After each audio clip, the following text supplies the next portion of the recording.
What's up, guys? This is Bulls. I'm here with a new series I'm going to start for season 26 of IPDL. Last season, I did a written weekly team building and battle recap document, and I really enjoyed that a lot. So I'm trying out a new format here. I'm going to try a video format.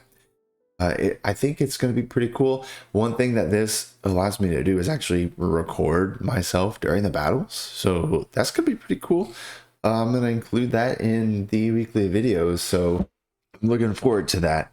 And then as well, I'm going to include, some of my thoughts going into team building and how I prepared my team each week. So I am going to get right into it. So season 26.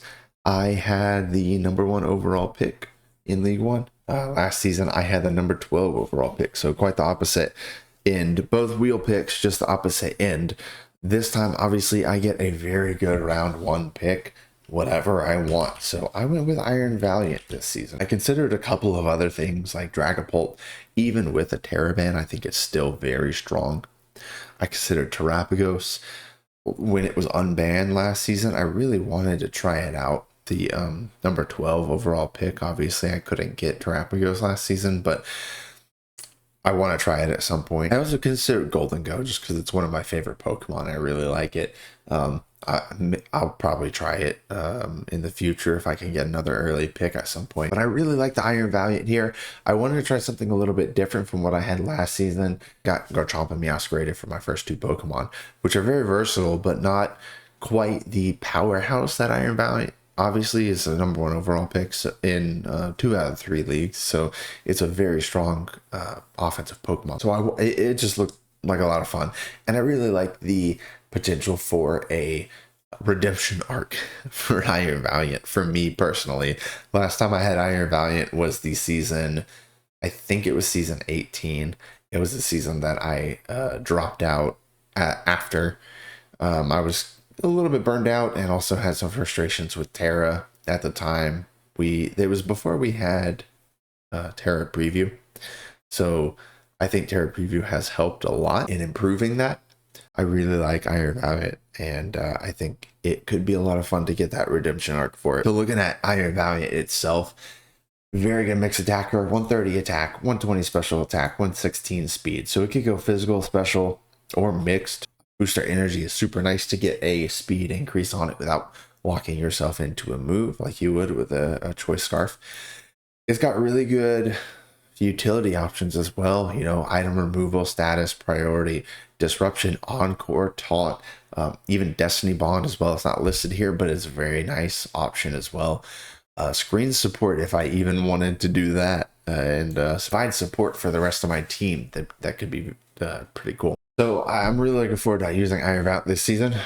Happy with it, that #1 overall pick, and I did end up making it my Terra captain. So going into round 2 and 3 on the wheel pick, I wanted to get some Pokemon that provide good support to Iron Valiant, provide good synergies defensively and offensively, and can support it. I initially had looked at some ground types. Quite a few of them looked really good for hazard setting and removal, and having a good ability to run a mix between offensive and defensive sets. So the ones in particular I was looking for were Tinglu, Iron Treads, Garchomp, and Landorus T. Unfortunately, all 4 of those Pokemon were drafted in round 2 before I could draft them. So I had to change some plans, and Garchomp was drafted 1 pick before me. Landorus T was drafted 2 picks before me. So I really had my hopes up for one of those 4. I really liked the chances. Unfortunately, it didn't work out. I did consider Gliscor, but I didn't really want to run Gliscor. I didn't like the lack of offensive options for it. The others, at least Tinglu isn't as offensive as the other 3 that I mentioned, but it's defensively, it is just so strong that it would have been worth it. All 4 of those really provide great options with hazard setting and removal. So I had to pivot to something a little bit different. I ended up going for a Landorus Incarnate, which is still very good. I'm still very happy with it. It's going to be a different role, though. It's a wall breaker really more than any of the others. It's not going to be a utility or glue or support. It does still get stealth rock, so that's helpful, and it gets U-turn for momentum. So both of those can be really helpful if I don't need that move slot for coverage or nasty plot or something like that. So it still works pretty well for that. And Landorus pairs pretty nicely with Iron Valiant to be a strong wall breaker for it. It can bust through defensive cores pretty well, weaken up holes so that Iron Valiant can clean up, get that booster energy to boost its speed, and finish everything off. The other Pokemon I was looking for in this pairing, which I was honestly less expecting to make it to me, but it did, is Galarian Slowking. So I am very happy that I was able to get Galarian Slowking. I really like how it looks in the pairing with Iron Valiant. It's really nice to be able to switch into the fairy types that give Iron Valiant difficulty. It's also very good to bait in dark types that Iron Valiant can take advantage of. It has really good utility options, especially as a defensive pivot getting Chilly Reception. Super nice to be able to get that slow pivot into the offensive things like Iron Valiant and Landorus and the other things that I draft later on. Thunder Wave is really good to slow things down for Landorus and you know, some of my other wall breakers that I pick up later on in the draft as well. And of course, Regenerator is a very strong ability, one of the strongest in the game, so it's super good to keep it alive throughout the course of the battle. And a nice little bonus with Galarian Slowking is that it is one of the best checks to Iron Valiant in the game. So taking that away from opponents is very nice. I don't have to worry about it during the regular season. I might see it in the playoffs if it, you know, ends up working out that way. But in the regular season, I won't, so that it improves Iron Valiant's matchups against everyone, basically. Going into the round 4 and round 5 picks, I was looking for some Pokemon to round out my defensive core a little bit, but not at the expense of overdrafting. And I don't want to use overdrafting too much, but I don't want to pick something that is a little less valuable than what I could be picking from the pool at that point, if that makes sense. So I picked one thing here that is very offensive and was a very strong contender for my team. I really like in the matchup. So my number 4 pick was Baxcalibur. I really like it paired with this team. It can do a really good job of wall breaking to allow Iron Valiant to clean up. It also can function as the setup sweeper itself with Dragon Dance or Scale Shot or Sword Stance. And just in general, I like the offensive pressure that it provides. I think it can be difficult for my opponents to team build with the powerful wall breakers I've got with the Landorus and Baxcalibur this early. So I'm hoping it puts a lot of pressure on them in the team builder. And I think this is a really strong value pick for round 4. Another really nice benefit with Baxcalibur is that it gets a boost from Galarian Slowking's Chilly Reception. So Chilly Reception would boost its defense, and that might give me some more opportunities to set up or just fire off attacks more freely against physical attackers. It also pairs nicely with Galarian Slowking by Galarian Slowking being able to check several of the things that it is going to bait in. So fighting type attacks and fairy type attacks, both are going to be targeting Baxcalibur a lot. So Galarian Slowking can very easily switch into those most of the time. The other Pokemon I picked in this wheel spot is Rotom Wash. I really like it here with this team. It's a very nice, bulky, just general glue Pokemon and pivot. Obviously, there's the classic Landorus T Rotom Wash full switch U-turn combo. Unfortunately, I didn't get Lando T. I got Landorus I. It still handles both of the types that Landorus is weak to, since it's still the same typing. So it can easily switch into the water and ice types aimed at Landorus. It's also another immunity for ground types that are going to be targeting Galarian Slowking. Landorus and Rotom both can easily take those hits for Galarian Slowking since they are immune. Rotom also gives me a couple more status options. Will-O-Wisp and Thunder Wave here, and I'm filling out this quite nicely. And I forgot to mention Glare Slowking does get Toxic and Yawn. There's just some nice options to status some things if I need to. Going into the round 6 and round 7 picks, I was looking out for some other supporting roles that I can fill, and as well trying to fill out some more types that are important. Now, I don't want to totally go all in on getting every type. It's not that important to get every type on your roster, but it can be very nice to, but there are some types that are very important to have on your team.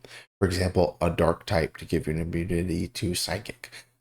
Steel types to give you resistances to fairy and dragon. Some of those typings are really, really important to have on your team. So those are some of the things I was looking for here because I didn't have either of them. In addition, psychic types are one of the big things that Iron Valiant struggles with. So having a way to switch into those psychic types would be nice. And in terms of utility, I am lacking hazard removal. I have no hazard removers yet. I only have 2 hazard setters, so I would want to keep in mind some hazard setters on the draft here, but it's not necessarily something that I have to get. I can get some later. I've got some, versatility there with that. So for these 2 picks, I went with Mandibuzz and Jirachi. I think they fill out some of the things that I need very, very well. Mandibuzz obviously gives me defog, which is very good. It gives me that dark type, lets me switch into those psychic types that Iron Valiant struggles with. Great mixed bulk, give me another good, just generally bulky Pokemon on my team. Good utility options with, U-turn, whirlwind, taunt, toxic. A lot of stuff to help keep it from being too passive for a defensive Pokemon. Jirachi as well, very good supporting options. Gives me another option for setting stealth rocks. Gives me U-turn, gives me wish and healing wish, which are really nice support options. You get some status options with it with Thunder Wave, Body Slam can paralyzed with the Serene Grace. Disruption with Encore, it can set screens. Really nice support Pokemon for this team. Again, it also really helps me with the psychic types that give Iron Valiant trouble. Considered Metagross in this spot. It was still available, and Metagross, I think, actually got picked up in around 11 or 12, which is crazy to go that late. I think I drafted it in round 5 or 6 last season. But this season, I think Jirachi is a little bit more fitting for my team since I've got some very powerful offensive Pokemon with Iron Valiant, Landorus, and Excalibur. I need a little bit more support here in the middle of the draft, so Jirachi was a bit of a better fit for me. Going into round 8 and 9, I was looking for a few things. At this point in the draft, I was honestly happy with my very strong offensive core. And then defensively, I was very happy with Glaris, Looking, Rotom, Mandibuzz, and Jirachi. So I was looking to fill in a couple more spots and still be valuable in other ways. I could use a few typings here. Bug isn't really one that we have to worry about drafting, but Fire, Ghost, Grass, Normal are all pretty nice types to have. So the 2 things I got here are Cyclizar and Lycanroc Dust. Cyclizar is very nice to give me another form of hazard removal, so I don't have to totally rely on Mandibuzz for removing hazards, and it gives me rapid spin rather than defog, so I have that option. If I'm trying to run more of my own hazards, I won't be removing them. It also is a nice speed control Pokemon here. You give me 121 speed. Iron Valiant a lot of the times is going to want to run booster energy, which means I'm going to be saving it towards the end of the battle to bring it in. So I can't really get the speed control with it early on. So Cyclizar can kind of fill in that role. The other Pokemon I drafted was Lycanroc Dusk, so it also helps with that speed control. It's not super fast, the very crowded base 110 speed, but it still helps fill that speed tier and allows me to have some speed options earlier on in the battle. Cyclizar gives me a few other options with utility. It gets knockoff, taunt, U-turn. Those are all very helpful. It also gets Dragon Tail, which could be a useful defensively to phase things out. Regenerator is obviously super, super good. it is very nice paired with Galarian Slowking. Galarian Slowking can take fairy and fighting moves that are targeting Cyclizar, so the two of them together pair pretty well. The normal type for Cyclizar helps also to give me a ghost immunity, since Jirachi and Galarian Slowking are going to be weak to ghost. Mandibuzz was my only resistance, so Cyclizar gives me an immunity to that to help me out there. And Lycanroc, well, it just looks like a nice offensive wall breaker and good value for a round 9 pick. Nice speed control, good offensive threat. Could be a wall breaker or a cleaner. Accelerock is really nice.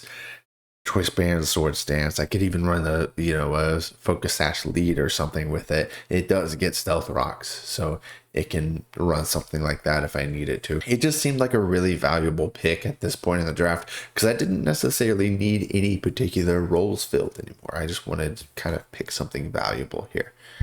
Going into round 10 and 11 on this wheel, there's a few more types I don't have that I was kind of hoping to get filled out. As long as I could make those picks valuable and still have a possibility to have a positive impact with my team. So even if I only bring these Pokemon 3 or 4 times this season, I want those 3 or 4 times to actually be impactful. So I went with Sinistcha and Hisuian Arcanine. They fill out some typings that I was lacking. Sinistcha is really nice to spin block. It also is a very nice win condition. It can set up with Calm Mind. It makes opponents have to respect it. Otherwise, it can just set up and win. Hisuian Arcanine is also, I think, very valuable at this spot. At the round 11, it can be a very, very strong wall breaker with something like Choice Band or Life Orb, or even just running boots. I could run a Choice Scarf to patch up the mediocre speed. Base 90 speed tier is a pretty good spot for a Choice Scarf Pokemon to be. It gets a couple other options too with Stealth Rock and Will-O-Wisp, so that's nice since I don't have any super strong defensive Pokemon aside from Jirachi that are going to be setting rocks.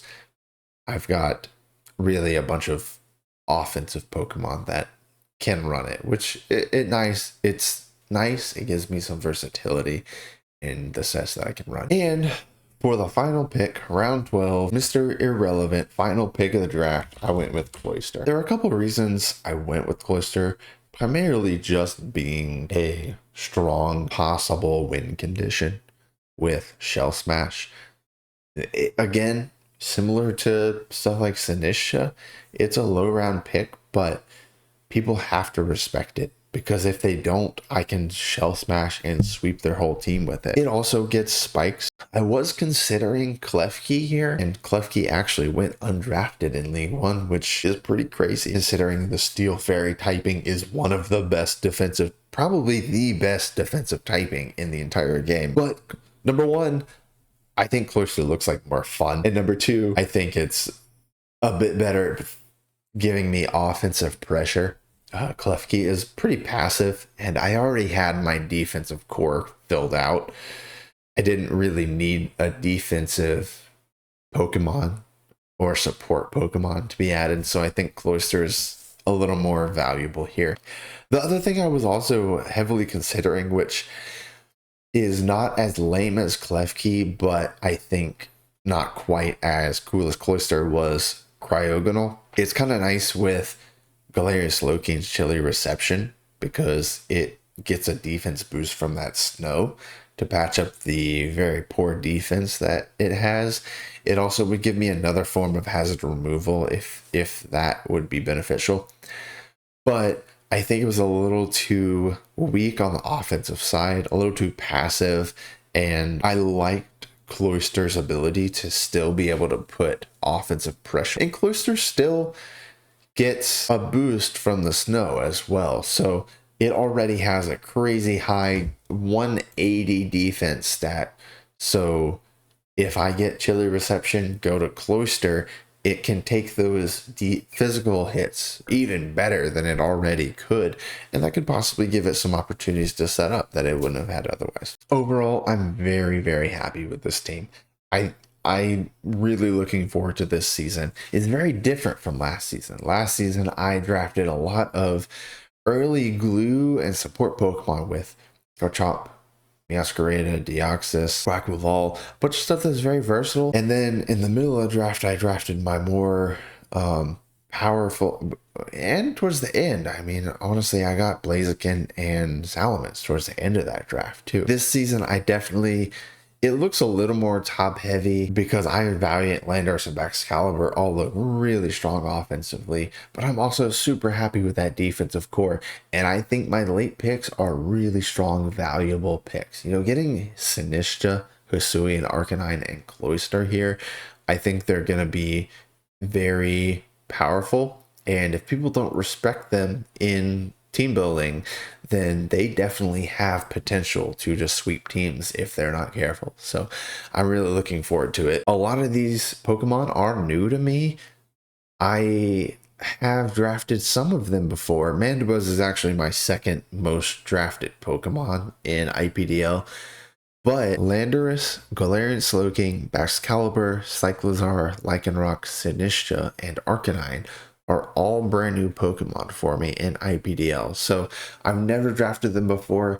They look like a lot of fun, and I am really looking forward to using them this season. This team looks like a lot of fun. A little bit less heavy on the hazards and supporting options that I had last season, but it looks like it's going to be a little bit more offensively focused in terms of just those top few Pokemon and the bottom few Pokemon being able to provide a lot of offensive pressure. I'm really looking forward to this season.